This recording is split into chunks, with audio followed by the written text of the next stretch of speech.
Consumer fed സാമ്പത്തിക വർഷത്തിൽ 23.48 കോടി രൂപയുടെ ലാഭം നേടിയെന്ന് കൺസ്യൂമർ ഫെഡ് ചെയർമാൻ. ചെലവ് ചുരുക്കൽ പദ്ധതി നടപ്പിലാക്കിയതോടെയാണ് 5 മാസം കൊണ്ട് ലാഭം നേടാനായതെന്ന് ചെയർമാൻ മെഹബൂബ് പറഞ്ഞു. കൺസ്യൂമർ ഫെഡിന്റെ പ്രവർത്തന ലാഭത്തിൽ 4 മാസം കൊണ്ട് വൻ വർധനവാണ് രേഖപ്പെടുത്തിയിരിക്കുന്നത്.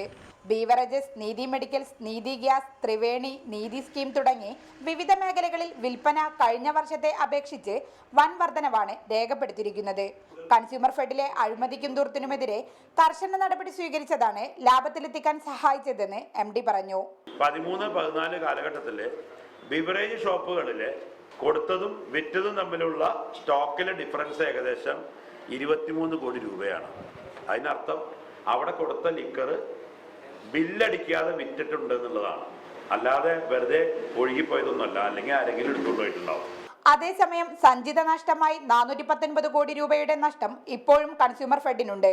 വരും വർഷങ്ങളിൽ പ്രവർത്തന ചെലവ് ചുരുക്കുന്നതിലൂടെ കൺസ്യൂമർ ഫെഡിനെ പൂർണ്ണമായും ലാഭത്തിലെത്തിക്കാനാകുമെന്നാണ് അധികൃതരുടെ പ്രതീക്ഷ. എങ്ങനെ പോയാലും വരുന്ന ഒരു 3-4 വർഷം കൊണ്ട് കൺസ്യൂമർ ഫെഡ് ഒരു പ്രോഫിറ്റബിൾ വെഞ്ചറായിട്ട് മാറും എന്നുള്ള കാര്യത്തിൽ എല്ലാ ബാധ്യതകളും ഒഴിവാക്കി കൊടുക്കാൻ കഴിയുമെന്ന് നമുക്കറിയാം. റിപ്പോർട്ടർ, കോഴിക്കോട്.